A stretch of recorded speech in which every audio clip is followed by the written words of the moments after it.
देखो अब बात करते हैं अपन यहाँ पे समस्थानिक की, ठीक है, या आइसोटोप्स की, ठीक है। क्लास 11 का एक आईएमपी टॉपिक है, ठीक है, तो उसको ध्यान से पढ़ते हैं।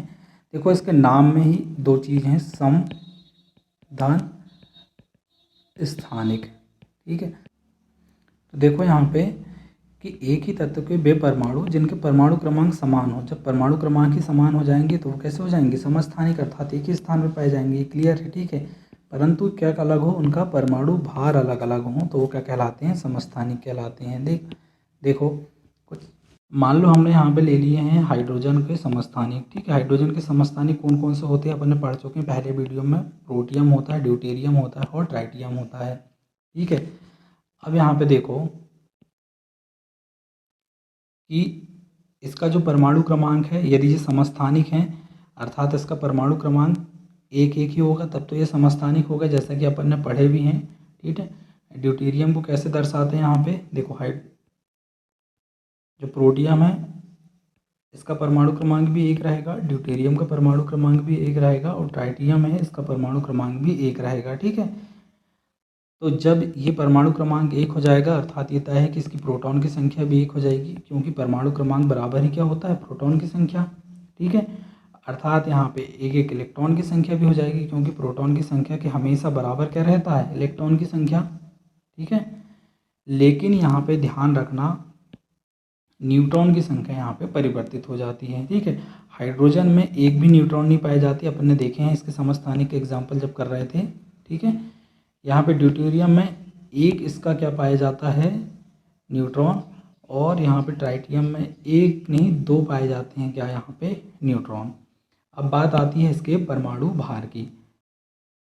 हम क्या करते हैं, इसका परमाणु भार जब लिखेंगे तो परमाणु भार में क्या करते हैं, हम प्रोटॉन की संख्या और न्यूट्रॉन की संख्या को आपस में जोड़ देते हैं, ठीक है।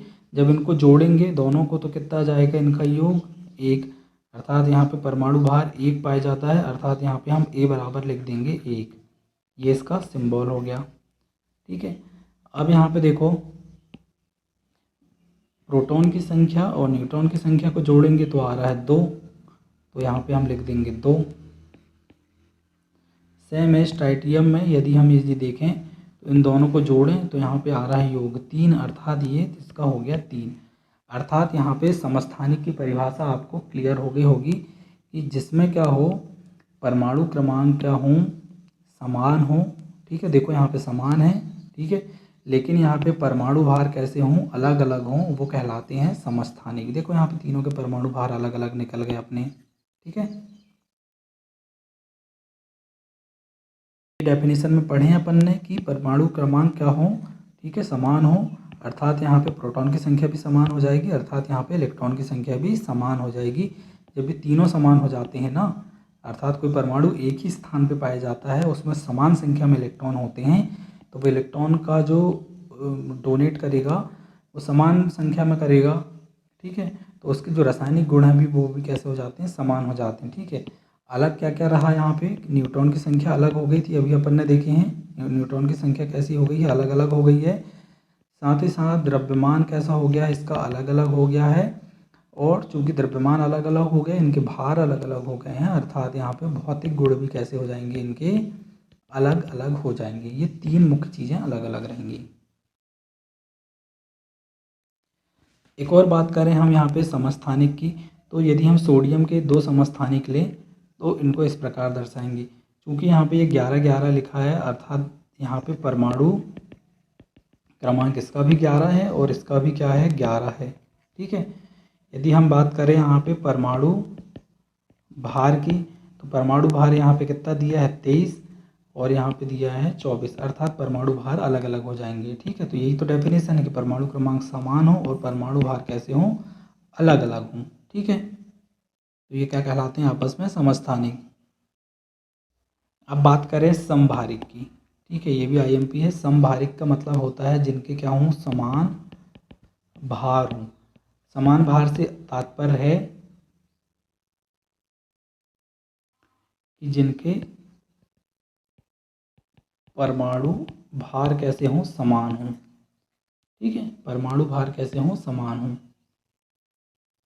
डेफिनेशन देखें फिर एग्जांपल देख के समझते हैं कि विभिन्न तत्वों, मतलब यहाँ पे तत्व भी क्या रहेंगे, अलग अलग रहेंगे, विभिन्न तत्वों के वे परमाणु जिनके परमाणु भार कैसे हों, समान हों, ठीक है, किंतु परमाणु क्रमांक क्या हो जाएंगे, अलग अलग हो जाएंगे, वो क्या कहलाते हैं, समभारिक कहलाते हैं। चलिए सबसे पहले एक एग्जाम्पल करते हैं। हमने यहाँ पे क्या किए हैं, समभारिक लिए हैं। समभारिक मतलब जिनके परमाणु भार क्या हो, समान हो। जैसे आर्गन का परमाणु भार भी यहाँ पे 40 है, पोटेशियम का परमाणु भार भी 40 है और कैल्शियम का परमाणु भार भी क्या है, 40 है। तो ये आपस में समभारिक हो गए।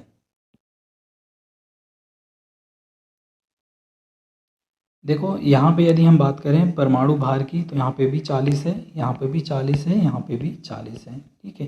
बात करें परमाणु क्रमांक की तो देखो यहाँ पे परमाणु क्रमांक ये लिखा है, इसका कितना है 18 है, इसका कितना है 19 है और इसका कितना है देखो 20 है, ठीक है। प्रोटॉन की संख्या क्या होती है, प्रोटॉन की संख्या बराबर होती है परमाणु क्रमांक, अर्थात यहाँ पे प्रोटॉन की संख्या कितनी हो गई 18, यहाँ पे प्रोटॉन की संख्या हो गई 19 और यहाँ पे प्रोटॉन की संख्या कितनी हो गई 20, ठीक है। क्योंकि इलेक्ट्रॉन की संख्या प्रोटॉन की संख्या के क्या होती है बराबर, अर्थात यहाँ पे 18 क्या हो जाएंगे इलेक्ट्रॉन और 19 क्या हो जाएंगे यहाँ पे ये, क्योंकि ये बराबर हैं। और साथ ही साथ यहाँ पे यदि इलेक्ट्रॉन की संख्या निकालें तो यहाँ पे कितनी आ जाएगी 20, क्योंकि प्रोटॉन की संख्या इलेक्ट्रॉन की संख्या के बराबर होगी सब में, ठीक है। बात आती है न्यूट्रॉन की संख्या की। न्यूट्रॉन की संख्या कैसे निकालते हैं, न्यूट्रॉन की संख्या निकालना बहुत आसान है। हम परमाणु भार में से क्या घटा देंगे, प्रोटॉन की संख्या को या इसको घटा देंगे, ठीक है। यहाँ पे ये क्या है ए है और नीचे वाला क्या है 18 जेड है, मतलब ए माइनस हम यहाँ पे जेड कर देंगे। जब यहाँ पे करेंगे तो कितना आ जाएगा, यहाँ पे 40 में से 18 घटा देंगे, यहाँ 40 में से कितना घटा देंगे 19 घटा देंगे और यहाँ 40 में से कितना घटा देंगे 20 घटा देंगे, ठीक है। तो यहाँ पे न्यूट्रॉन की संख्या कितनी निकल के आ गई, यहाँ पे निकल के आ गई 20, ठीक है। यहाँ पे आ गई 21 और यहाँ पे आ गई 22। ये क्या है, हमारी न्यूट्रॉन की संख्या निकल के आ गई, ठीक है। अर्थात हम ये कह सकते हैं कि केवल यहाँ पे परमाणु अंक समान होते हैं, जैसे कि अपन ने अभी देखे हैं, ठीक है। परमाणु भार बस समान होते हैं, ठीक है। अर्थात यहाँ पे इलेक्ट्रॉन की संख्या, प्रोटॉन की संख्या, न्यूट्रॉन की संख्या और रासायनिक गुण कुछ भी समान नहीं होता। जैसे कि आपने एग्जाम्पल में देखा कि सब कुछ अलग है, परमाणु भार बस यहाँ पे क्या है, समान है, ठीक है। प्रोटॉन की संख्या भी अलग अलग है, ठीक है, परमाणु क्रमांक और यहाँ पे इलेक्ट्रॉन की संख्या और साथ ही साथ न्यूट्रॉन की संख्या सब कुछ अलग है।